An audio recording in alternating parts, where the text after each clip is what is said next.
অত্যন্ত দুর্ভাগ্যের সঙ্গে এই এপিসোডটা করতে হচ্ছে। এই এপিসোডে বলবো না, মানে জাস্ট আমি আমার হেট্রেড ব্যক্ত করার জন্য বলছি কথাগুলো। মানে কতটা অসভ্য নির্লজ্জ হলে কিছু মানুষরূপী স্ক্যামার, চোর, পাতি বাংলা কথায় চোর, তারা সাধারণ মানুষের সঙ্গে এই ধরনের আচরণ করতে পারে, এই ধরনের প্রতারণা করতে পারে, স্ক্যাম করতে পারে।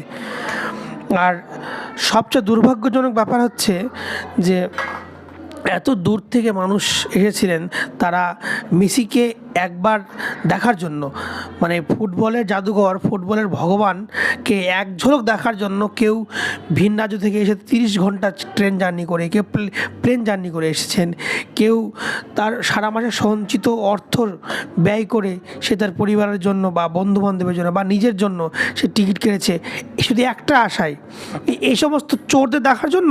এই অরূপ বিশ্বাস এই সমস্ত চোর এদের মুখ দেখার জন্য কতটা অভদ্র এবং কতটা মানুষকে বোকা ভাবলে এই ধরনের আচরণ করতে পারে।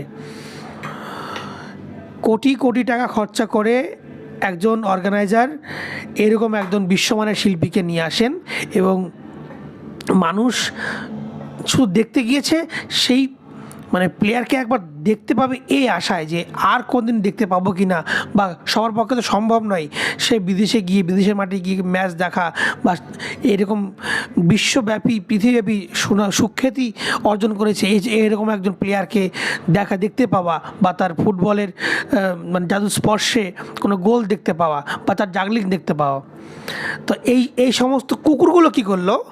এই সমস্ত কুকুরগুলো এরা কি বলবো, খেলা হবে এমন খেলা খেলে এরা। এটা তো সারা বছর খেলছেই, রাজ্যবাসীকে তো জ্বালাতন করে মারছেই, তারপরে তো শান্তি হয়নি। এরা চেয়েছিল মেসিকে দিয়ে খেলাতে, এই খেলাটা খেলতে এবং বলাতে যে খেলা হবে।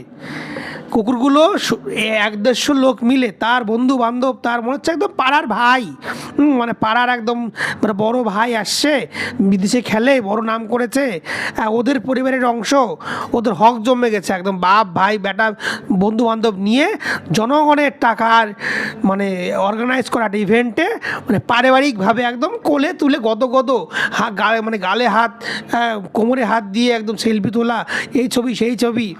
মিনিমাম ভদ্রতা সৌজন্যবোধটুকু নেই। আর তার থেকে দুর্ভাগ্যজনক যে সমস্ত নায়ক নায়িকারা যারা এদের সঙ্গে ছবি তুলে পোস্ট করছে, তাদের বয়কট করুন। এক কথা বলবো, বয়কট করুন।